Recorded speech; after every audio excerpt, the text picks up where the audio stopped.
ప్రభు అయిన యేసుక్రీస్తు నామమునకు మహిమ కలుగును గాక. మన ప్రభువును రక్షకుడైన యేసుక్రీస్తు అతి శ్రేష్టమైన నామమున ఈ రాత్రి సిలువ ధ్యాన కూడికలో 10వ రోజు మనందరం కలిసి రీతిగా ప్రభువుని స్తుతించి ఆయన ఆరాధించే భాగ్యం ప్రభువు వారు మనకిచ్చారు. అందుని బట్టి నేను దేవుని స్తుతిస్తున్నాను.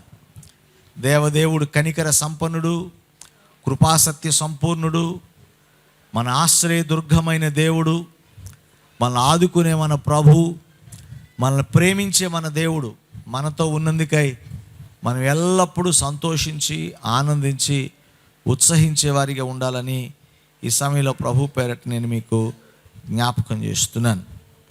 ఈరోజు దేవుని వాక్యాన్ని ప్రతిరోజు వింటున్నాం. మనం ప్రతిరోజు ప్రభు యొక్క వాక్యాలు వింటున్నాం.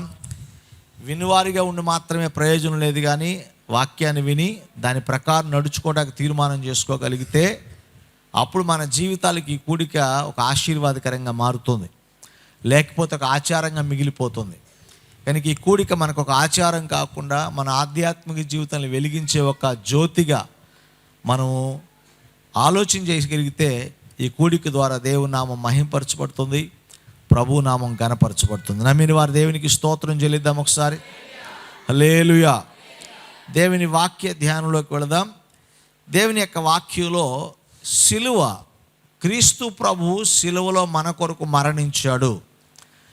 మన ప్రాణమును రక్షించటానికి, మన పాపమును క్షమించటానికి, పరలోక రాజ్య వారసులుగా దేవుడు మనల్ని చేయటానికి, దేవునితో సమాధానం గలవారంగా భూమి మీద ఆయన నామాన్ని మహిమపరచడానికి, ప్రభువు మనలను ఆయనకి ఇష్టమైన పాత్రగా మలుచుకోవడానికి, మన పాపాన్ని కడిగి శుద్ధీకరించినటువంటి అద్భుతమైనటువంటి కృప మనం ఆరాధిస్తున్న సిలువ. దేవునికి మహిమ కలుగునుగాక. హల్లెలూయా. కనుక ఈరోజు సిలువలో మన అనేక అంశాలు మనం నేర్చుకుంటున్నామండి. ఊరికి వచ్చి వెళ్తున్నామా? నేర్చుకుంటున్నాం ఏమన్నా? నేర్చుకునే మనం ఏమైనా పాటిస్తున్నామా? వినటం ఒక ఎత్తు, నేర్చుకోవడం రెండవది, దాన్ని అవలంబించటం మూడవది. ఈ మూడు కలిసి చేసినప్పుడే ప్రయోజనం కలుగుతుంది, లేకపోతే నిష్ప్రయోజనంగా ఉంటుంది. కనుక ప్రయోజనకరమగునట్లుగా వినాలి, దానికి మనం లోబడాలి, దాని ప్రకారం మనం జీవించాలి. అప్పుడే మనకు ఆశీర్వాదం వస్తుంది. సరే, సిలువలో మనము ఏం తెలుసుకుంటున్నాం, సిలువ ద్వారా మనం ఏమి తెలుసుకోగలుగుతున్నాం అనేది పోయినసారి మీతో మాట్లాడుతూ ప్రభువైన యేసుక్రీస్తు సిలువ ద్వారా దేవుని ప్రేమ ఎలాంటిదో మనం గ్రహించాం.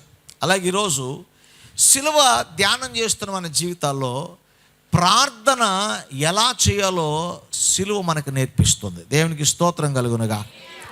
మీరు చాలాసార్లు సిలువ అనగానే మనకు గుర్తొచ్చేది ఏంటంటే కొరడా దెబ్బలు, సిలువ మోయిటాలు, అవునండి, పక్కలో బళ్ళెపు పోటు, ఇవన్నీ మన జ్ఞాపకం వస్తాయి. ఇవన్నీ నిజమే, ఇందులో ఏది తప్పు కాదు, ఏది అబద్ధం కాదు. కానీ ఇందులో ప్రాముఖ్యమైనది ఏంటంటే ప్రార్థన. అయితే సిలువలో యేసు ప్రభువు చేసిన ప్రార్థన, దానికి ముందు కావచ్చు తర్వాతగా చేసిన ప్రార్థనలన్నింటినీ మనం పరిశీలన చేస్తే, యేసు ప్రభువు వారు దేవుని పిల్లలమైన మనము ఎలా ప్రార్థన చేయాలని ప్రభు కోరుకున్నాడో ఈ యొక్క సిలువలో ప్రభు చేసిన ప్రార్థన ద్వారా మనకు అర్థమవుతుంది.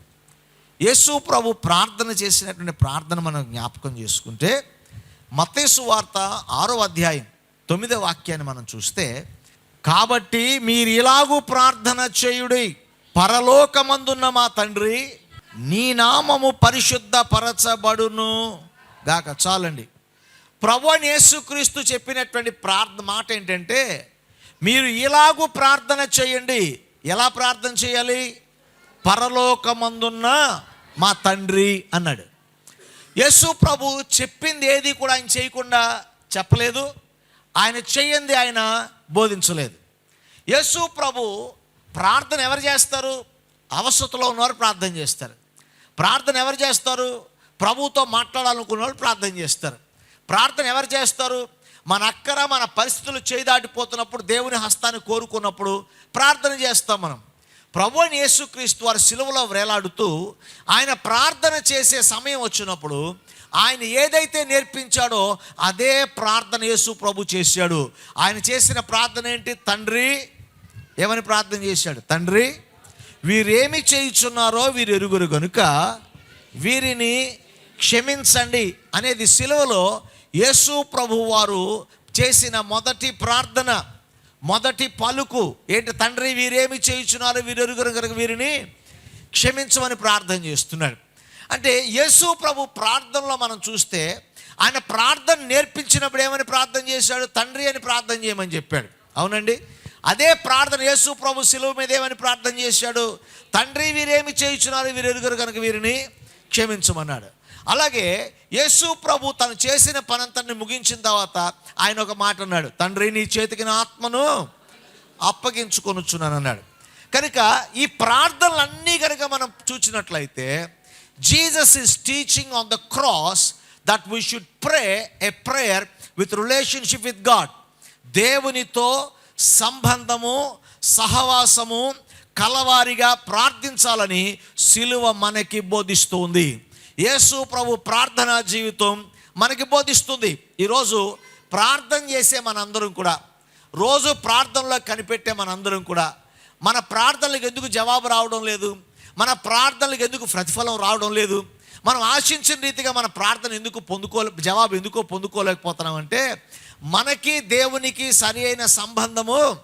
We are not praying with relation, we are praying with emotion. మనకేదో భావోద్రేకం చేత మన అవసరం ఉంది కాబట్టి ప్రార్థన చేస్తాం తప్ప దేవునితో సంబంధము, సహవాసం ఉన్నవారిగా ప్రార్థన చేయట్లా. సహవాసం ఉండి ప్రార్థన చేయటం వేరు, సహవాసం లేకుండా ప్రార్థన చేయటం వేరు. తండ్రితో అనుబంధం కలిగి ప్రార్థన చేయటం వేరు, తండ్రితో అనుబంధం లేకుండా ప్రార్థన చేయటం వేరు. కానీ సిలువ మనకు బోధించే ప్రక్రియ ఏంటంటే we should pray with relationship with God.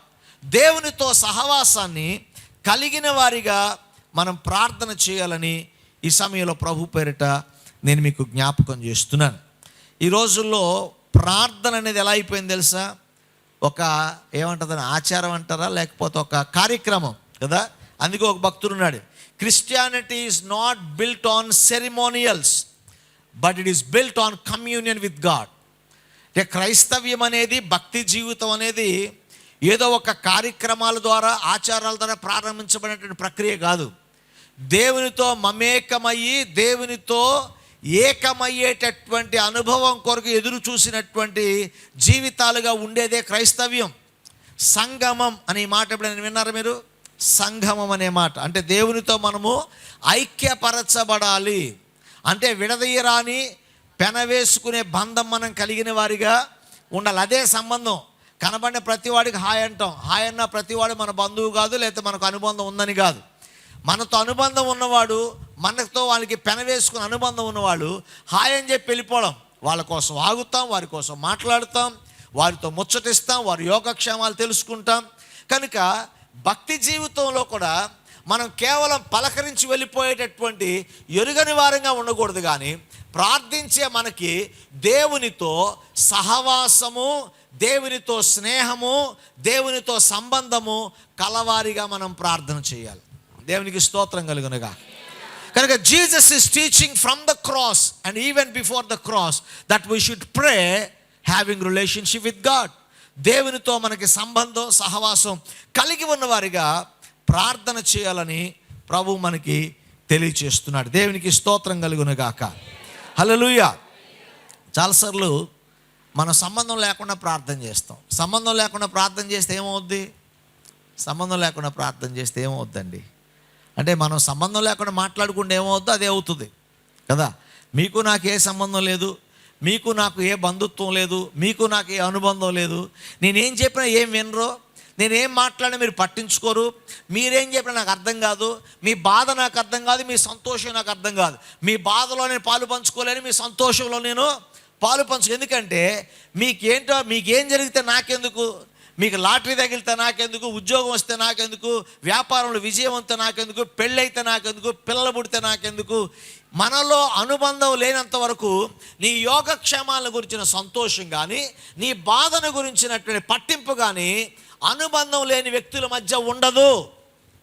అలాగే మనకి దేవునికి సంబంధం సరిగా లేదనుకోండి, ప్రభువా నేను చచ్చిపోతానన్నా కానీ అసలు ఎవర్రా నువ్వు, ఎవరు అసలు ఈ వ్యక్తి అంటే ప్రభు అంత కఠినాత్ముడు కాదు. ఎంత దుస్థితిలో ఉన్నవాడు, ఎంత అవిధేయుడు ప్రార్థన చేసినా ప్రభువు వాని ప్రార్థన ఆలకిస్తాడు. కానీ సంబంధం ఉన్నవాడు ప్రార్థన చేస్తే, ఒక పాట పాడతాం కదా, తండ్రి అని నేను పిలువగా తనయుడా అని తాను పలికేటటువంటి దేవుడు. మనం తండ్రి అని పిలవగానే మనం ఏం చేస్తున్నాం? మనం అక్కడ తండ్రి అని పిలవగానే దేవునితో ఒక సహవాసాన్ని కోరుకుంటున్నాం. అవునండి, ఒక సహవాసాన్ని కోరుకుంటున్నాం. మీరు ఎవరైనా ఒక పాస్టర్ గారు లేకపోతే ఒక దైవ సేవకుడు వచ్చారనుకోండి, వస్తే ఆ దైవ సేవకులకి ఏం చెప్తారు? వందనాలండి అంటారు. అది మర్యాద, అది దైవికమైన క్రమం, అంతే కదండి, అంతే. కానీ కొంతమంది వారి ఆధ్యాత్మిక పాలనలో ఎదిగిన వాళ్ళు వారిని ఎలా చూస్తారో అలా పిలుస్తారట. దేవునికి స్తోత్రం కలుగునుగా. హల్లెలూయా. వారిని ఎలా చూస్తారో అలాగే పిలుస్తారట. స్నేహితులను పిలుస్తారు, అరే అంటారు కదా, లేకపోతే బాగా దగ్గరగా ఉండండి, చాలా నవ్వుతూ పలకరిస్తారు. అది మన అనుబంధం. కానీ కొంతమంది ఆ అనుబంధం, వారు ఎదిగిన అనుబంధంలో వారిని తండ్రిలాగా చూస్తారు. తండ్రి అని పిలుస్తారు, మా ఆత్మీయ తండ్రి అంటారు, మా ఆత్మీయ కుమారుడు అంటారు. ఆత్మీయ తండ్రిని అందరినీ పిలవరు, ఆత్మీయ కుమారుడు అని అందరినీ పిలవరు. కనుక నీవు ఆ వ్యక్తిని తండ్రిగా పిలవాలనుకున్నప్పుడు నువ్వేం కోరుకుంటున్నావు? ఆయనతో సంబంధాన్ని కోరుకుంటున్నాం. తండ్రి అని ప్రభు పిలిచిన ప్రతిసారి ఆ సహవాసాన్ని కోరుకుంటున్నాడు.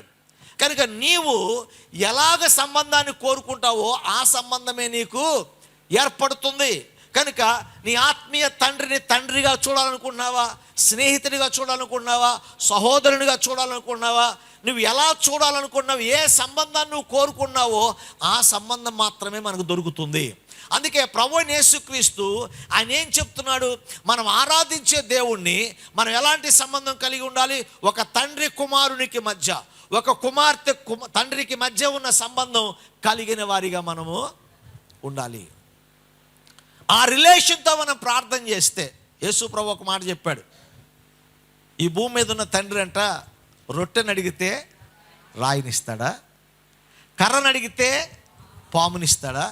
అలాంటిది ఈ భూమి మీద ఉన్నటువంటి తండ్రి అంత ప్రేమ గలవాడైతే మరి పరలోకమందున్న తండ్రి వారికంటే శ్రేష్ఠుడు కదా, వారికంటే గొప్పవాడి కదా, వారికంటే గనుడు కదా. అలాంటి మాట ప్రభువైన యేసుక్రీస్తు చెప్తున్నాడంటే the highest relationship that God want to maintain between believer and him is a fatherly relationship. దేవునికి మనకి మధ్య దేవుడు ఎలాంటి సంబంధాన్ని కోరుకున్నాడు? ఒక తండ్రి అనగా ఒక కుటుంబం, ఒక కుటుంబానికి పెద్దగా ఒక తండ్రిగా ఉండటానికి ఆయన ఇష్టపడ్డాడు. మనం ఆయన తండ్రిగా కలిగి ఉండటానికి మనం ఇష్టపడాలి. హల్లెలూయా. తండ్రిని ఏదైనా అడిగితే కాదంటారా? ఎవరో కొంతమంది దుర్మార్గపు తండ్రులు ఉంటారు, ఎవడో ఆ తండ్రి అనేవాడికి నిర్వచనం తెలియని వాడు ఉంటాడు. కానీ తండ్రి బాధపడైనా ఇబ్బంది పడైనా తండ్రి పిల్లలకి సమకూరుస్తాడు. తండ్రి శ్రమ పడైనా పిల్లలకి సహాయం చేస్తాడు. పిల్లల యొక్క ఉన్నత కొరకు తండ్రి ప్రయాసపడతాడు. అలాగే మనం ఆరాధిస్తున్న పరమ తండ్రి అయిన దేవుడు కూడా నీ అవసరతలో, నీ అక్కర్లో, నా పిల్లలైన వారు శ్రమలో ఉన్నారంటే చూచి వెళ్ళిపోయేవాడు కాదు. కానీ ఆ తండ్రిగా పిలువబడిన మనము, ఆ తండ్రిగా పిలిచిన మనలను చూచి వెళ్ళిపోయేవాడుగా కాక ఆయన మనకు సహాయం చేస్తాడు. ఆమేన్. హల్లెలూయా. దావీదు కుమారుడా అని పిలిచాడు. వాడు ఏమని పిలిచాడండి? దావీదు కుమారుడా అని పిలిచాడు. ఎందుకంటే దావీదు ఎందుకు అక్కడ సంబోధించాడు తెలుసా? దావీదు రాజు అయినప్పుడట ఆ ప్రజలందరినీ తండ్రిలా పరిపాలించాడట. అందుకనే ఆయన అవసరం ఉన్న వారందరికీ సహాయం చేశాడు, ఆపదలో ఉన్న వాళ్ళందరికీ సహాయం చేశాడు. ఆయన ఎంత సహాయం చేయకపోతే దావీదు అదుల్లామా గుహలో ఉన్నప్పుడు కూడా దావీదు దగ్గరికి ఎందుకు వచ్చారో తెలుసా? దావీదు దగ్గరికి ఎందుకు వచ్చారో తెలుసా? అందరయ్యా మా సమస్య ఇది, మాకేదైనా సహాయం చేస్తామని. సాధారణంగా ఇబ్బందుల్లో ఉన్న వాళ్ళ దగ్గరికి సహాయం చేయడానికి వెళ్తారా? ఇబ్బందుల్లో ఉన్నవారు సహాయం పొందడానికి వెళ్తారా? సహాయం చేయడానికి వెళ్తారు కదా. కానీ దావీదు గురించి ప్రజలకున్న ఆలోచన అని తెలుసా? ఆయన మా తండ్రి కాబట్టి మమ్మల్ని ఏలే రాజు. మా రాజు ఎలాంటి వాడంటే తాను ఇబ్బందుల్లో ఉన్నా, తాను ఇబ్బందుల కంటే మా క్షేమాన్ని కోరుకునేవాడు మా తండ్రి అని దావీదు గురించి ఆలోచన గలవారిగా అదుల్లామా గుహలో దాక్కున్న దావీదు దగ్గరికి వెళ్ళి, అయ్యా నాయనా మేము ఈ సమస్యలో ఉన్నామయ్యా, మేము ఇబ్బందుల్లో ఉన్నామయ్యా, మా తండ్రి మమ్మల్ని ఆదుకోమని, మాకు సలహా చెప్పమని అదుల్లామా గుహలో దాగి ప్రాణం కోసం దాక్కున్న బిక్కుబిక్కులాడుతున్న దావీదు దగ్గరికి వెళ్ళి సహాయమును కోరారు.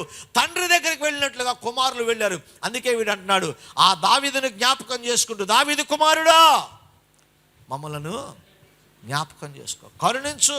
The moment you realise that Jesus is your father, నువ్వు ఆరాధిస్తున్న దేవుడు నీ తండ్రి అని నువ్వు గమనించినప్పుడు, నువ్వు తండ్రిగా పిలిచిన దేవుడు నీ పిలుపునకు పెడచెవిని పెట్టేవాడు కాదు. You need to know how to see the next person to you.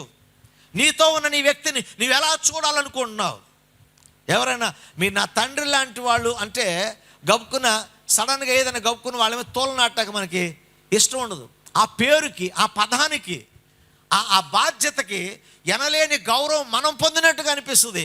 ఆ గౌరవం ఇచ్చిన వ్యక్తిని మనం తోలనాటానికి మనం ఇష్టపడం. అది కేవలం మనుషుల దగ్గర అది ఉంటే, మన పరమ తండ్రి అనే దేవుణ్ణి, మన కోసం ప్రాణత్యాగం చేసిన దేవుణ్ణి విస్మరించి దూరంగా పారిపోతున్న మనం ఇప్పుడు ప్రభువు దగ్గరికి వచ్చి, ఆయన కృపాసింహాసనం దగ్గరికి వచ్చి తండ్రి అని పిలుస్తుంటే ఆయన దూరంగా వెళ్ళిపోతాడా? ఆయన మనల్ని విడిచిపెడతాడా? విడిచిపెట్టడు, దూరంగా వెళ్ళిపోడు. మనకు సహాయం చేసేవాడై ఉన్నాడు మన ప్రభు. దేవునికి మహిమ కలుగును గాక. హల్లెలూయా. అందుకే prayer begins with knowing God our father. దేవునికి మహిమ కలుగును గాక. హల్లెలూయా. ఇక్కడ ఈరోజు 3 విషయాలు మేము జ్ఞాపకం చేస్తాను. దేవుడు ప్రభువైన యేసుక్రీస్తు మనకు తండ్రిగా ఉంటే, ఆయన మనకు తండ్రిగా మనం జ్ఞాపకం చేసుకుని గుర్తించగలిగితే, if Jesus becomes your father, if you have an established relationship with Jesus, యేసుతో సంబంధం కలిగి ఒక తండ్రిగా, ఒక ఆత్మీయ నాయకుడిగా, దేవుడిగా, ఆయన్ని సృష్టికర్తగా, నీ పరలోకము చేర్చే రాజుగా, నేను పరిపాలించే నాదుడుగా నీవు ఆయనతో సంబంధాన్ని కోరుకొని ఆయనతో సహవాసాన్ని కలిగి జీవిస్తే, అప్పుడు ఏం జరుగుతుందో 3 విషయాలు చెప్తాను నేను. దేవునికి స్తోత్రం కలుగును గాక. హల్లెలూయా. దేవునితో మనం సహవాసం, సంబంధం కలిగి ఉంటే, your relationship with God increases boldness. దేవునితో నీకున్నటువంటి సంబంధము, సహవాసము నీలో ధైర్యాన్ని పుట్టిస్తుంది. దేవునికి స్తోత్రం చెప్పండి. ఏం పుట్టిస్తుందండి? పిరికితనం కాదు. వాక్యం చెప్తుంది పిరికితనం అనే ఆత్మ దేవుడు మనకు ఇవ్వలేదు. మరి ఏ ఆత్మనిచ్చాడు దేవుడు అంటే, ధైర్యమునుగా ఆత్మనిచ్చాడు. అపవాది తంత్రములు ఎదిరించే జ్ఞానం దేవుడిచ్చాడు. అపవాది శక్తులను ఎదిరించే బలాన్ని దేవుడు మనకిచ్చాడు. ఎలాంటి ప్రతికూలతలైనా నిలిచే ధైర్యాన్ని ప్రభు తన ఆత్మశక్తి ద్వారా మనకి అనుగ్రహించాడు. కనుకనే దేవునితో సంబంధం ఉన్నవాడు ఎలా ఉంటాడంటే, వాడు ధైర్యము గలవాడిగా ఉంటాడు. దేవునికి స్తోత్రం కలుగును గాక. హల్లెలూయా. హెబ్రీ పత్రిక 4వ అధ్యాయం 16వ వచనంలో ఏం రాయబడుతుంది? ప్రభు అని యేసుక్రీస్తు చేసిన త్యాగాన్ని బట్టి, ఆయన మన కొరకు బలి అర్పణగా ఇచ్చిన బలి అర్పణ బట్టి, దానిని మనం ఆయన యందు విశ్వాసం ఉంచిన విశ్వాసాన్ని బట్టి ఇప్పుడు మనం ధైర్యముతో కృపాసనము దగ్గరికి మనము వస్తున్నాం, చేరుదము. ఎలా చేరాలంటండి? ధైర్యముతో. అంతేనా? వెళ్తే నేను రాళ్ళతో కొట్టి చంపేస్తాడన్నోడి దగ్గరికి వెళ్తారు ఎవరన్నా? నేను ఎలాంటి తప్పు చేశానో, నా తండ్రికి విరోధంగా ఎంత భయంకరమైన పాపం చేశానో, నా తండ్రిని ఎంత గాయపరిచానో, నా తండ్రిని ఎంత అవమానపరిచానో, నా తండ్రి నాపై చూపిన ప్రేమను ఎంత నిర్లక్ష్యం చేశానో అని అనుకొని నా తండ్రి దగ్గరికి వెళ్తే నన్ను శిక్షిస్తాడేమో, నా తండ్రి దగ్గరికి వెళ్తే తగిన రివెంజ్ తీర్చుకుంటాడేమో అనుకున్నవాడు తండ్రి దగ్గరికి వెళ్ళగల ధైర్యంగా వెళ్ళలేడండి. కానీ హెబ్రీ పత్రికలో పౌలు భక్తుడు అంటాడు, ప్రభువైన యేసుక్రీస్తు మనము ఆయన తండ్రిగా పిలుచుకున్నప్పుడు, ఆయన తండ్రిగా మనం అనుకున్నప్పుడు, ఇప్పుడు ఆయన కృపాసింహాసనం దగ్గరికి ఎలా వస్తాం మనము? ధైర్యముగా. అవునండి. మీకు ఈ అనుభవం కావాలంటే ఒక మాట చెప్తాం మీకు. మీరు ఏదైనా తప్పు చేశారు, పాపం చేసి ప్రార్థన చేసినప్పుడు సాధారణంగా పాత నిబంధన గ్రంథ ప్రకారం మనం చూస్తే, వ్యభిచార నేరంలో పట్టబడిన వాడిని రాళ్ళతో కొట్టి చంపాలి. అరణ్యమునకు అలవాటు పడిన గాడిద ఏం చేయాలి? దాన్ని మెడ విరగదీసి చంపాలి. ఇవే కదా శిక్షలు? ఇవేనా? శనిగిరి 3000 మంది హతులు అయిపోయారు. అబద్ధమాడారు, అననీయ సఫీరాలు అక్కడే చనిపోయారు. హోఫ్ని ఫినిహేసులు అక్కడే శిక్షకు గురి అయ్యారు. ఏలీ కుమారులు అలాగే పాడైపోయారు. ఇలా మనం బైబిల్ అన్నీ చూస్తున్నాం కదా. ఇప్పుడు ప్రార్థన చేసే ప్రతి వాళ్ళు ప్రభు దగ్గరికి వచ్చేటప్పుడు మనకు అవే జ్ఞాపకం రావాలి. ఏమని? అపవిత్రంగా ఆరాధించి ప్రార్థన చేసి పూజ చేసినటువంటి హోఫెనీ ఫినెహాసులు మరణిస్తే, ఆ యొక్క తప్పును అంగీకరించకపోయినా చూచి ఊరకున్న ఏలీకి శిక్ష పడితే, ఒక కొత్త ధూపార్తిని తీసుకొచ్చిన అహరోను కుమారులకే ఆ గతి పడితే, పాపం చేసి నాకు ఏ శిక్ష వస్తుందో అని నువ్వు మోకరిస్తే ప్రార్థన చేయగలవా? కానీ ఇప్పుడు అలా రావట్లే. ఎందుకంటే నా కొరకు ప్రాణం పెట్టిన యేసయ్య నా తండ్రి, నన్ను క్షమిస్తాడు, నన్ను కనికరిస్తాడు. ఎంత ఘోర పాపము చేసినా ఆయన దగ్గరికి తండ్రి అని పిలిస్తే నన్ను రక్షిస్తాడు, స్వస్థపరుస్తాడు, దీవిస్తాడనే విశ్వాసంతో, ధైర్యంతో ప్రభు కృపాసింహాసనం దగ్గరికి మనం వస్తున్నాం. ఆ ధైర్యం ఎక్కడి నుంచి వచ్చింది? నీవు ఆరాధిస్తున్న దేవుడు నీ తండ్రి అని, నీ రక్షకుడని, నిన్ను క్షమించే క్షమాగుణము కలిగిన దయాహృదయుడని, యేసయ్యను గురించి నీకు కలిగిన ఆ అనుబంధాన్ని బట్టి దేవుని దగ్గర నువ్వు ధైర్యముగా ప్రభు దగ్గరికి నీవు రాగలుగుతున్నావు. దేవునికి స్తోత్రం కలుగును గాక. హల్లెలూయా. సాధారణంగా ఈ మాట చాలామంది చెప్తుంటారు. ఎవరైనా అందరికి అక్కడలే కూర్చోలే అటు అన్నారు అనుకోండి, మనల్ని చాలా కోపం వస్తుంది. అదే ఎస్పీ అక్కర్లా ఒక హోమ్ గార్డ్ వచ్చి అక్కడి నుంచి ఇటు కూర్చోండి అన్నాడు అనుకోండి, ఆ తల తిరక్కముండి వెళ్ళి కూర్చుంటాం. వెళ్ళి ఎందుకని? మనకు ఆ కోటింగ్ తెలియపోయి ఇనే ఉంటాం ఎప్పుడు ఎక్కడో దగ్గర. వాళ్ళ కోటింగ్ బాగుంటుందని. అందుకని అక్కడి వరకు ఎందుకు? కనుక మనం ముందే వెళ్ళి ఎక్కడ కూర్చోవాలి అక్కడికి కూర్చుంటాం. అదే కనుక హోంగార్డ్ పక్కన పెట్టండి. అదే మంత్రి గారు వచ్చి ఆ మాట చెప్పాడు అనుకోండి, ఎలా ఉంటుంది మనకి? హోంగార్డ్కే అంత భయపడితే మరి మంత్రి గారు వస్తే ఏమవుతుంది మన పరిస్థితి? ఇంకా భయపడిపోతాం కదా, అసలు వెళ్ళలేం కదా. వాళ్ళే మనకు వ్యతిరేకంగా ఉన్నారన్నప్పుడు ఎలా మాట్లాడతాం? ఇంకా మనం అసలు మాట్లాడతామా? మాట వస్తుందా? మనం ఒకవేళ నిజంగా తప్పు చేయకపోయినా సరే, మనం తప్పు చేసామన్నా కానీ అలా నోరుమై అంటే మనం నోరు మాట్లాడే ఆసక్తి లేదేక, మాట్లాడే ప్రసక్తి మనకిక లేదు. మన దగ్గర యథార్థత ఉన్నా, మన దగ్గర నిజం ఉన్నా, ఏమున్నా అతని అధికారానికి, అతని సామర్థ్యానికి భయపడతాం కదా. కానీ ఒక సంఘటన నన్ను బాగా ధైర్యపరిచింది, ప్రోత్సహించింది. ఏంటంటే అపోస్తుల గారి 7వ అధ్యాయంలో స్టెఫను అక్కడ సువార్త ప్రకటిస్తున్నాడు. స్టెఫను దేవుని కొరకు నిలబడితే స్టెఫను రాళ్లతో కొడుతున్నప్పుడు స్టెఫన్ అందరూ మాట్లాడుతున్నప్పుడు స్టెఫన్ ఏమనాలి? ఏదో పొరపాటున అన్నానయ్యా, అసలు నాకెందుకు, మీ రాజ్యంలో ఉన్నా నేను, మీరు ఏదంటే అదే, మీరు తెల్లగా ఉందంటే తెల్లగా ఉంది, నల్లగా ఉందంటే నల్లగా ఉంది, మీరు గొర్రె అంటే గొర్రె, పంది అంటే పంది, మీతో పాటు నేను అని ఒక మాట నుంటే స్టెఫన్కి మరణశిక్ష తప్పేదే కదా. కానీ స్టెఫను తను ఆరాధిస్తున్న దేవుడు ఎలా చూశాడు తెలుసా? ఆయనను రక్షించే దేవుడు నా పరమ తండ్రి అని గ్రహించిన స్టెఫను భయపడక ఆ జనుల ఎదుట, అధికారుల ఎదుట, పరిపాలకుల ఎదుట నిలబడి ఆకాశం ముందు దేవుని దర్శనాన్ని చూచిన వాడిగా స్టెఫను తన దర్శనాన్ని ప్రజలకు బోధించాడు. ఆ ధైర్యం ఎక్కడొచ్చింది తెలుసా? With the relationship we had with the God. దేవునితో ఆయనకున్న సంబంధం అతనిలో ధైర్యాన్ని కలిగించింది. అందుకే వాక్యం చెప్తుంది, నీ భక్తి నీకు ధైర్యము పుట్టించదా? అంటే మనకు ధైర్యం లేదంటే అర్థం ఏంటి? మనం పిరికి వారిగా ఉన్నామంటే అర్థం ఏంటి? ప్రతిదానికి కలవరపడుతున్నామంటే అర్థం ఏంటి? ప్రతిదానికి తొందరపడుతున్నామంటే అర్థం ఏంటి తెలుసా? మనం భక్తిహీనులుగా అయ్యాం. భక్తి లేదు.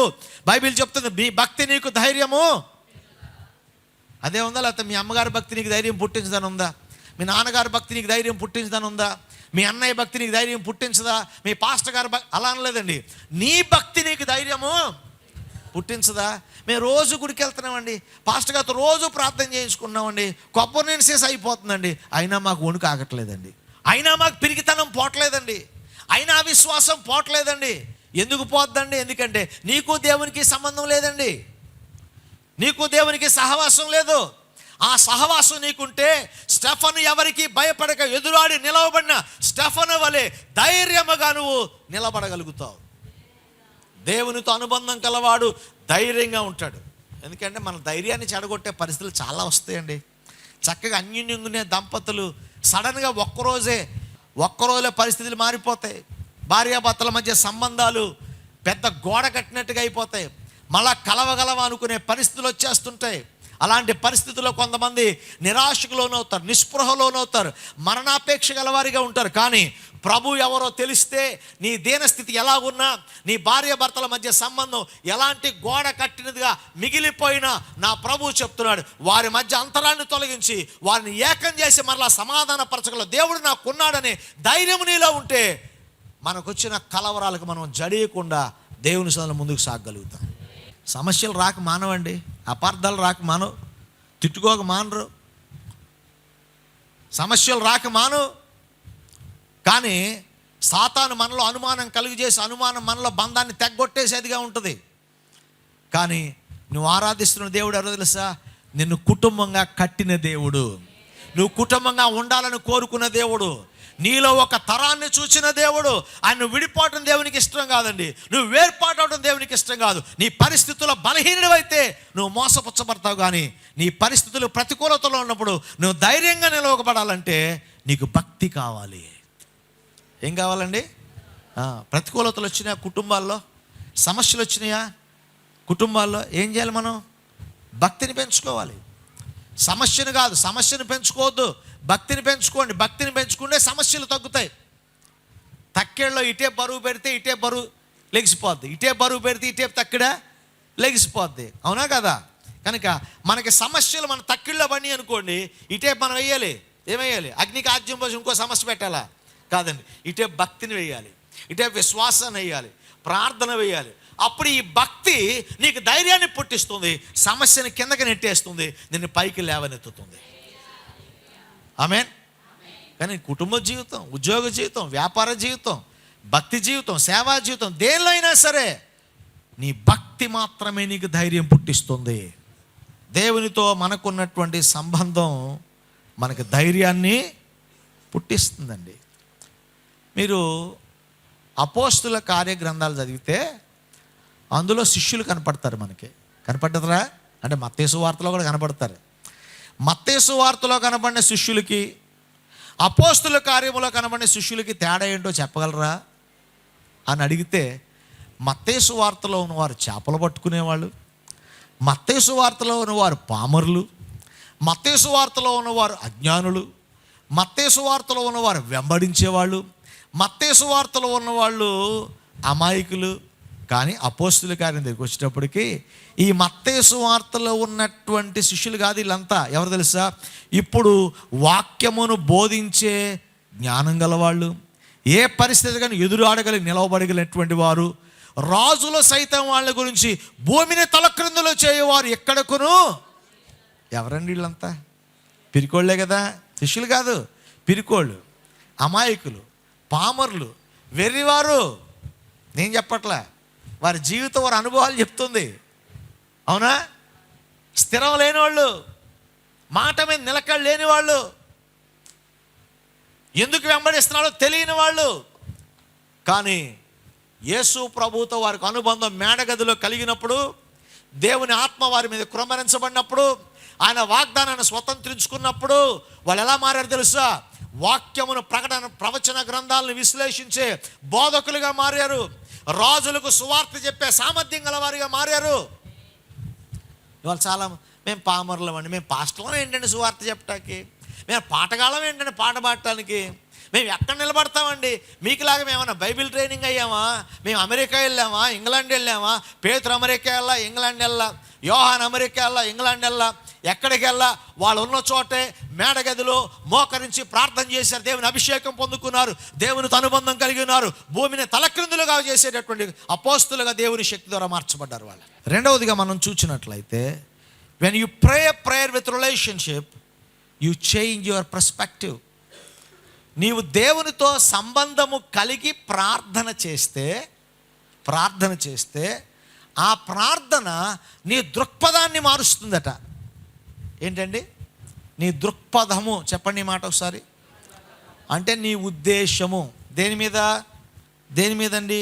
నీ సమస్యల మీద, నీకున్న ఇబ్బందుల మీద, నీకున్న బలహీనతల మీద, నీకున్న శ్రమల మీద, నీకున్నటువంటి లోపాల మీద, వీటన్నిటి మీద దృక్పథాన్ని మార్చేస్తుంది. ఎప్పుడు? దేవునితో సంబంధము, సహవాసము కలిగినప్పుడు ఒక మాట మీకు జ్ఞాపకం చేస్తాను. మీరు దేవునితో సంబంధం సహవాసం కలిగి ప్రార్థన చేస్తే మీ భయము విశ్వాసంగా మారుతుంది, మీ కలవరం సమాధానకరంగా మారుతుంది, నీ బలహీనత బలంగా మారుతుంది, నీ ఒంటరితనము 1000 మంది బలమగునట్లుగా మారుస్తుంది. ఎప్పుడు? దేవునితో నీకు సంబంధం ఉన్నప్పుడు. లేకపోతే మోషే వేగు చూడటానికి జనాలు పంపించాడా లేదా? పంపిస్తే అందరు ఇక్కడ ఏముంది? చెట్టు ఉందా లేదా? చెట్టు ఉంది. అందరూ ఏం చెప్పాలి? అక్కడ ఒక చెట్టు ఉంది అనాలి. కానీ అందులో 2 మాత్రం చెప్పారు అక్కడ ఒక చెట్టు ఉంది అని. మిగతా 9 మంది 10 మంది ఏం చెప్పారు? అక్కడ చెట్టు కాదు, అది మామూలు వృక్షం కాదు, అది ఆ చర్చి బిల్డింగ్నే పడేసే అంత చెట్టు ఉందని చెప్పాడు. అవే కళ్ళు కదరా చూసినాయి. ఆ కళ్ళతోనే కావిళ్ళతో ద్రాక్ష గెలను మోసుకెళ్ళటం చూసి అది చెప్పారా? అది చెప్పలా. ఎందుకంటే వాళ్ళకి దేవునికి సరైన సంబంధం లేదు. దేవునితో సంబంధం ఉన్నటువంటి కాలేబు యెహోషువలు మాత్రం ఏం చెప్పారు తెలుసా? వారిని జయించుటకు మాకు శక్తి చాలు, మన దేవుడు మన పక్షంగా ఉన్నాడు. The people who had relationship, they had a different perspective about the enemy. శత్రువుని గురించి వారికి ఒక వ్యత్యాసమైనటువంటి దృక్పథం గల వారిగా ఉన్నారు వాళ్ళు. ఈరోజు మనకు అది లేదండి. మనం సాధారణంగా ఏం చేస్తాం తెలుసా? మనకు ఏదైనా వ్యతిరేకం జరిగితే వాళ్ళ గురించి కంప్లైంట్ చేయడానికి వస్తాం. అది శాస్త్రులు పరిశీలన నీతి. అదేమని సుంకరి, అయ్యా వాడి వల్ల నేను దుర్మార్గుని కాదు, వాడి వల్లే భక్తిహీనుని కాదు, ఇప్పుడు వాడి వల్లే చెప్పుకుంటూ వచ్చాడు. కానీ వాక్యం చూస్తే మోషే ప్రార్థనకు ఆశ్చర్యాన్ని కలిగిస్తుంది. మోషే సీనాయి పర్వతం మీదకి వెళ్ళాడు, ధర్మశాస్త్రం రాతి పలకల మీద దేవుడు రాసి ఇచ్చాడు. కిందకు వచ్చేటప్పుడు ఈ అయ్యగారులు అమ్మగారులు అందరూ ఏం చేస్తున్నారు? దూడను చేసుకొని దూడ చుట్టూ డ్యాన్స్ చేస్తున్నారు కదా. ఈ డ్యాన్స్ పార్టీ చూసి రాళ్ళు పక్కన పెట్టి ఈయన కూడా డ్యాన్స్ చేశాడు అనుకుంటున్నారా? లేదండి. ఏం చేయాలి మరి? మోషే కూడా వచ్చి దేవా ఈ దుర్మార్గులను ఆయన అని కంప్లైంట్ చేయాల. మోషే ఏం తెలుసా? వారి కొరకు మధ్యవర్తిగా నిలబడి ప్రార్థన చేశాడు. ప్రభునందు ప్రియ దేవుని బిడ్డలారా, చాలా సాదృశ్యాలు నేను మీకు చెప్పగలను. సమయం లేదు కాబట్టి నేను కొద్దిగా మాత్రమే నేను మీకు చెప్తున్నాను. అపోస్తలుల 7వ అధ్యాయంలో స్టెఫెను కూడా రాళ్లతో కొడుతున్నప్పుడు వాళ్ళ ప్రభువా వీళ్ళ సంగతి చూడు నాయన, నీ కొరకు నిలబడ్డాను తండ్రి అని ప్రార్థన చేశాడా? లేదండి. తండ్రి వీరేమి చేయుచున్నారు, వీరిని క్షమించు. దేవునితో సంబంధం సహవాసం కలిగినటువంటి స్టెఫెను వారిలో దుర్మార్గతను చూడలేదు, కానీ వారికి అవసరమైన రక్షణను చూచాడు. ఈరోజు మన జీవితాల్లో కూడా ప్రజలు దుర్మార్గతను కాదని చూచేది, ఆ దుర్మార్గత నుంచి వారికి కావలసిన రక్షణను మనం చూడాలి. వారి కొరకు విజ్ఞాపన ప్రార్థన చేయాలి. అది దేవునితో సంబంధం కలిగిన వాడికి ఉండే మనస్సు. ఇవాళ చాలామందికి ఆ మనస్సు లేకుండా ఉన్నట్లుగా మనం చూస్తున్నాం. దేవునికి స్తోత్రం కలుగునుగాక. హల్లెలూయా, హల్లెలూయా. దేవునితో సంబంధం కలిగి ఉన్న పౌలు గారు చెరసాల్లో ఉండి ఏమని పలికాడు? ఆనందించండి, మరలా చెప్పుదును, ఆనందించండి, మీ సంతోషము సకల జనులకు తెలియనీయుడి. మనం ఏం చెప్పాలి? ఏడవండి, బాగా ఏడవండి. మీ దుఃఖం లోకమంతా తెలిసినట్టుగా ఏడవండి, మీ కరువు లోకమంతా తెలిసినట్టుగా ఏడవండి, మీ కష్టాలు లోకమంతా తెలిసినట్టుగా ఏడవండి, మీ గొడవలు ఊరంతా తెలిసినట్టుగా ఏడవండి. ఇది మన సువార్త, అవునండి. కానీ పౌలుకి దర్శనములో చూచిన దేవుడు ఎవరో ఆయనకి తెలుసు. దుర్మార్గుడైనటువంటి పౌలును, హింసకుడును, దోషకుడును, హానికరుడైన ఆయనను మార్చిన దేవుడు ఎవరో పౌలుకు తెలుసు కనుక పౌలు ఇప్పుడు ఏమన్నాడు తెలుసా? చెరసాల్లో ఉండి, ఆ చెరసాలు నాకు శిక్షా వేదిక కాదండి, ఆ చెరసాలు నాకు సువార్త ప్రకటన వేదికగా మార్చుకొని సంఘాలకు పత్రికలు రాశాడు, సంఘాన్ని ధైర్యపరిచే సందేశాన్ని పంపించాడు. కారణం ఏంటి తెలుసా? ఆయనకు దేవునితో సంబంధం ఉంది, సహవాసం ఉంది. దేవునితో సహవాసం సంబంధం ఉంటే you change your perspective about your problem, about your enemy, about your lakh. నీ కొదువని గురించి, నీ శత్రువుని గురించి, నీ సమస్యల గురించి, నీ చెరసాల గురించి నీ దృక్పథాలు మారుతాయి. మూడవదిగా చివరికి ఒక మాట చెప్పి నేను ముగిస్తాను. మూడవదిగా మనం చూసినట్లయితే ప్రభువుతో సంబంధం ఉన్నవారు ప్రార్థన చేసినప్పుడు, దేవునితో సంబంధం కలిగి ప్రార్థన చేస్తే దేవుని చేత బలపరచబడతాము. దేవునికి స్తోత్రం చెప్పండి అందరూ. హల్లెలూయా. 3 విషయాలు చెప్పాను. యేసు ప్రభు సిలువలో చేసిన ప్రార్థన ద్వారా ప్రభు మనకి ఏం నేర్పిస్తున్నాడు? దేవునితో సంబంధము కలిగిన ప్రార్థన మనము చేసేవారిగా మనము ఉండాలి. దేవునితో సంబంధం కలిగి మనం ప్రార్థన చేస్తే మనలో సమస్యలు, శోధనలు, పరిస్థితులను ఎదుర్కొని దేవుని దగ్గరకు వచ్చే ధైర్యాన్ని మనకు కలుగు చేస్తాయి. రెండవదిగా, దేవునితో సంబంధం మనం కలిగి ఉంటే మన శత్రువు పట్ల, మన యొక్క వ్యతిరేకుల పట్ల, మన సమస్యల పట్ల మన దృక్పథాలు విశ్వాస సహితమైనవిగా, ఆత్మానుసారమైనవిగా ఉంటాయి. మూడవదిగా మనం చూసినట్లయితే దేవునితో సంబంధం కలిగి ప్రార్థన చేస్తే ఏం జరుగుతుంది తెలుసా? మనము దేవుని చేత బలపరచబడతాము. లూకాసు సువార్త 22:43 ప్రభువు అయిన యేసుక్రీస్తు వారు శరీరధారిగా ఈ లోకములోనికి మానవుడిగా వచ్చాడు కదండి. మానవుడిగా వచ్చినప్పుడు ఆయన ఏడ్చాడు, దుఃఖపడ్డాడు, ఆకలిగా ఉన్నాడు, కోపపడ్డాడు, కన్నీరు విడిచాడు. లాజరు చనిపోతే బహు దుఃఖపడ్డాడు. ప్రజల ఆకలిని గ్రహించి 5 రొట్టెలు 2 చిన్న చేపలు 5,000 మందికి పంచాడు. He came as a pure man. ఆయన మనుషుడిగా ఈ లోకంలోకి వచ్చాడు కదా ప్రభు. యేసు ప్రభు సిలువ వేయబట్టకు తీసుకెళ్తున్నారు. సిలువ దగ్గర అయిపోయాడు యేసు ప్రభు. సిలువ దగ్గర అయిపోయినప్పుడు గెత్సెమనే తోటలో యేసు ప్రభు ప్రార్థన చేస్తున్నాడు. ఎలా ప్రార్థన చేశాడు? చెమట రక్తముగా మారునంతగా ప్రార్థన చేశాడు. మనం గొంతు కూడా ఆరకుండా ప్రార్థన చేస్తాం. మన స్పెషాలిటీ అది. అర్థమైందా? మన గొంతు కూడా ఆరదు. ప్రార్థన చేసినప్పుడు ఇక్కడ గొంతు ఆరిపోయిందా? ఆరలేదంటే 2 నిమిషాలు ప్రార్థన అని అర్థం. అర్థమైందా? అదే 1 గంట ప్రార్థన చేసామనుకో గొంతు ఆరటం మొదలెడుతుంది. కానీ మనకు అలా కుదరదే. గొంతు ఆరకూడదు, పొట్ట మాడకూడదు. ఆకాశం తెరవబడాలి, వెండి బంగారాలు వచ్చేయాలి. ఆశలో పీకసనం అంట చూడిదే. మనకు ఆశ చూస్తే మామూలుగా ఉండదు.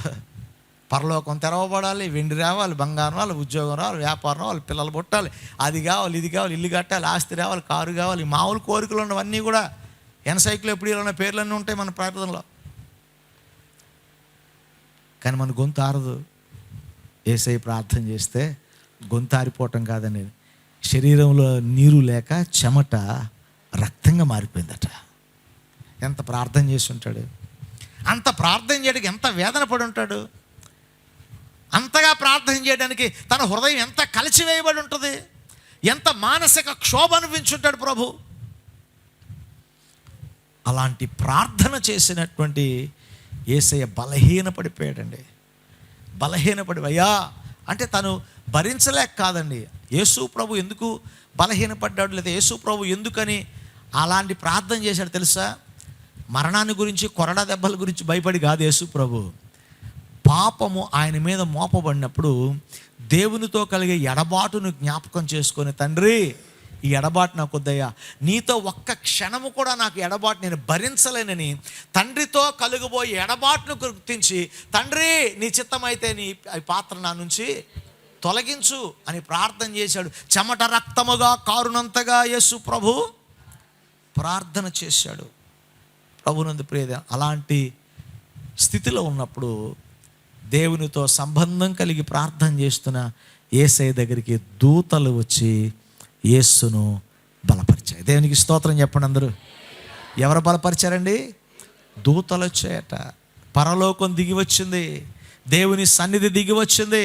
దేవునితో సంబంధం నువ్వు కలిగి ఉంటే నీ చెమట రక్తముగా మారినా, నీ ఆస్తి హార్దికర్పంలా కరిగిపోయినా, నీ స్థితిగతులు మారిపోయినా, నీ దీనస్థితి పట్టి నువ్వు కృంగిపోయినా, ఏ పరిస్థితులను కృంగదీసినా సరే నీ కృంగుదలను నశించిపోకున్నట్లుగా దేవుడు పరలోకాన్ని నీ దగ్గరికి పంపిస్తాడు. ఆయన దూతలను పంపించి నిన్ను ధైర్యపరుస్తాడు. కేవలం ఆయన నీకు తండ్రి, నువ్వు ఆయన కుమారుడు కనుక.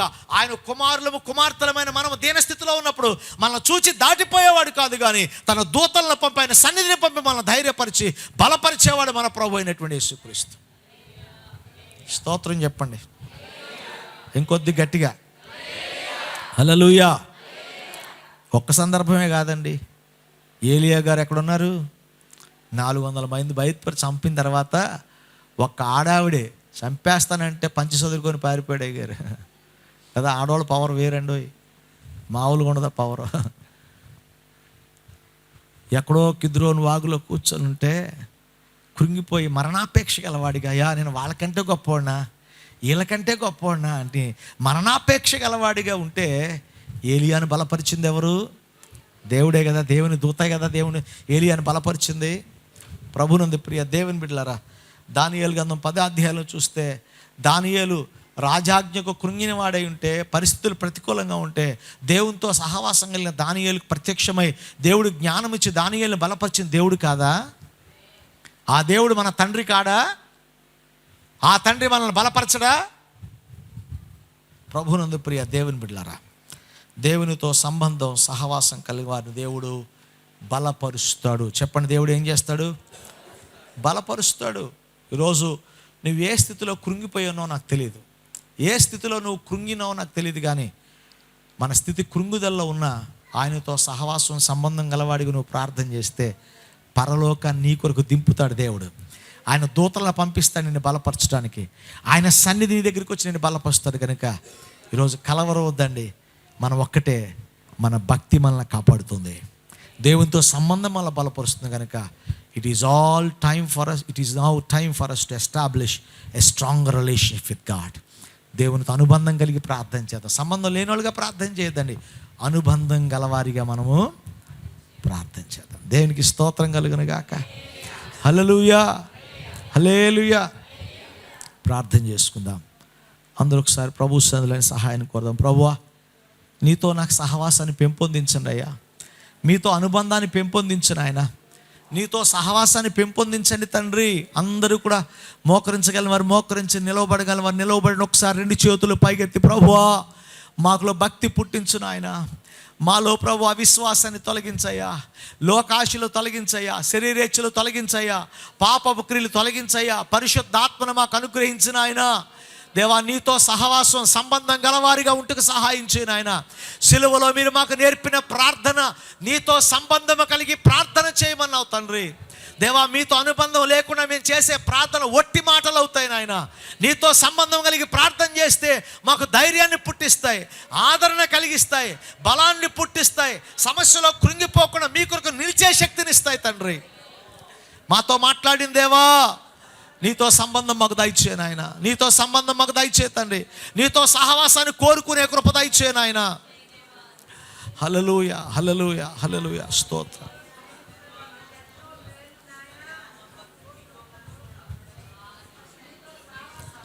నీతో సహవాసం మాకు దయచేయను ఆయన, నీ సన్నిధిని కోరుకునే కృపేవయ్యా, మేము భక్తి మార్గం తొలగిపోకుండా కాపాడేసయ్యా, సహాయం చేయి. ప్రేమగల తండ్రి, పరిశుద్ధుడా, మీకు వందనాలు నాయన. ఈ రాత్రికాల సమయంలో మరలా నీ పాదాల సన్నిధికి వచ్చి ప్రార్థన చేస్తూ మిమ్మల్ని స్తుతిస్తున్నాము రాజా. మా ప్రార్థన ఆలకించువాడా, ప్రార్థనకు ప్రతిఫలం ఇచ్చువాడా, మృత్యుంజయుడా, మహోన్నతుడా, మహోపకారి, ఉన్నవాడా, అనువాడా, రాజులకు రాజా, ప్రభువులకు ప్రభువా, నీకు స్తోత్రము నాయన. దేవా, సిలువలో మీరు చేసిన ప్రార్థన ద్వారా ప్రభువా, దేవా, అనుబంధం కలిగి సంబంధం కలిగి ప్రార్థన చేస్తే మా జీవితాలు ఏ విధమైన ఆశీర్వాదం ఇస్తూ మాతో మాట్లాడింది దేవా.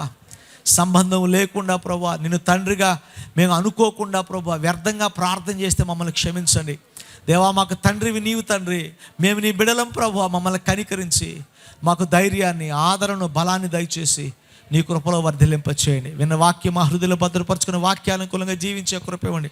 పరిశుద్ధాత్మ శక్తి మమ్మల్ని నింపండి, ఆత్మపూర్ణులుగా మమ్మల్ని చేయండి. మీతో సహవాసం, అనుబంధం కల జీవితం మాకు దయచేసి మీరే మహిమ పొందమని ఈ రాత్రి ప్రభువా, మా జీవితాలు ఏ కలవరం మమ్మల్ని చుట్టుముట్టినా సరే, ప్రతి కలవరానికి మేము జడియక బెదరక ప్రభువా, నీ పిల్లలమని గుర్తించి ప్రభువా మేము ధైర్యం పొందడానికి సహాయం చేయండి. మా మధ్య మీ సన్నిధి ఉంచండి, ప్రతి కుటుంబాన్ని బలపరిచి దీవించండి. నీ సన్నిధి మాతో ఉంచి మమ్మల్ని ఆశీర్వదించి దీవించమని యేసు నామమున అడిగి వేడుకొని ప్రార్థిస్తున్నాము తండ్రి, ఆమేన్. మన పరమ తండ్రి అయిన దేవుని ప్రేమ, కుమారుడైన క్రీస్తు కృప, పరిశుద్ధాత్మ దేవుని యొక్క అన్యోన్య సహవాసము, సమాధానం కూడి వచ్చిన మనకు ఆయన నామమును ప్రేమిస్తున్న సకల పరిశుద్ధులందరికీ ఇప్పుడు ఎల్లప్పుడూ సదాతోడే నడిపించును గాక.